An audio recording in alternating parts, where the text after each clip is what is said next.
మీ business ఏదైనా మీ ఊర్లో promotion చేయాలంటే అది సుమన్ టీవీతోనే సాధ్యం. ఇప్పుడే సంప్రదించండి.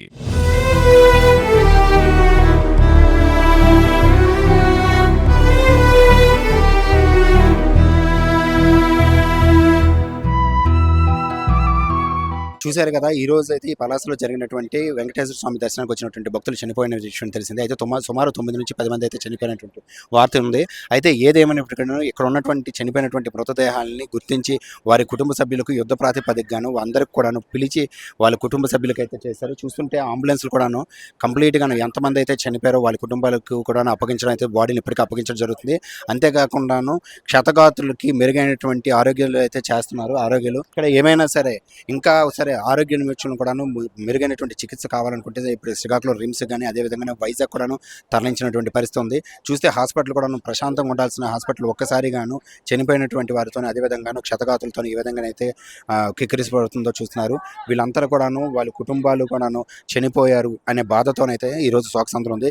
ఏకాదశి మంచి జరుగుతుంది అనుకునే తరుణంలో ఈరోజు జరిగినటువంటి ఈ దుర్ఘటనతోని కుటుంబాలందరూ కూడాను కన్నీరు మున్నీరై ఇక్కడ ఈ హాస్పిటల్ ఉన్నారు. చూస్తే అంబులెన్స్లు కూడాను వీడని బాడీల్ని అప్పుజెప్పే ప్రయత్నంలో అయితే ఉన్నారు సిబ్బంది. చూశారు కదా! అయితే ఇక్కడ ఈ చనిపోయినటువంటి వారి బంధువులందరిని కూడాను ఒకసారి చూస్తుంటే అసలు ఇక్కడ ఏం జరిగింది, అలాగే విధంగా చనిపోయినటువంటి వారి బంధువుల మాటలు కూడా తెలుసుకుందాం. అసలు ఆ రోజు ఆ క్షణం ప్రమాదం జరిగినప్పుడు ఆ బంధువులు ఎంతమంది ఉన్నారు, వాళ్ళు ఏమవుతారు అన్నీ కూడా వాళ్ళ బంధువుల మాటలను తెలుసుకునే ప్రయత్నం చేద్దాం.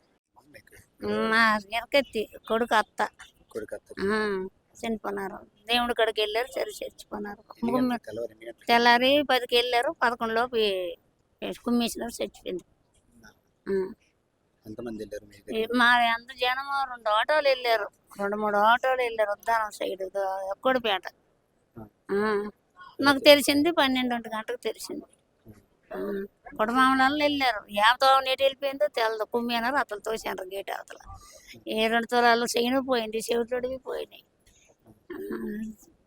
బంగారం మాటకి ఎంత అనుభవం ఉండలేదు అని అంతేనాయన. ఆ దేవుడి కూడా శరీమరణం అయిపోయింది. కొన్ని శాస్త్రాలకు వెళ్ళాను. నేను తెల్లారి వెళ్ళాను, నేను వచ్చాను. అప్పుడు జనాలు లేరు, రాను జనాలు అయిపోయినారు. అక్కడ ఆవిడ కాంపిటీషన్ లేదు, పోలీసు బందోబస్తు లేదు, ఏటీ లేదు, అంతే మరణం అయిపోయి. మా తమ్ముడికి అత్త అవుతుంది అమ్మ. ఆ గుడికి వెళ్ళి తోపులు అట్లా చనిపోవాలి. మాకు మొన్న తెలియదు నాయన. మాకు 12 గంటలకు తెలిసిపోయింది. 9 మంది చనిపోనరు. 9 మంది చనిపోనరు. 12 గంటలకు తెలిసింది. పిట్సారి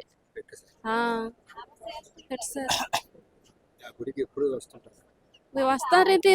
మంచి రోజు అని జనాలు అని వాళ్ళు వచ్చారు, వస్తుంటారు. కానీ ఈ రోజు అందరు జనాలు ఎక్కువ అవడం చనిపోనరు. వచ్చారు అప్పుడు తెలిసిందంటే 7 రాడ్లు పెట్టేసి జనాలు మెట్టేసి పడిపోనరు, చచ్చిపోనరు అంటారు. అదే చనిపోయిందయ్యా. మా తమ్ముడికి అత్త అవుతుంది.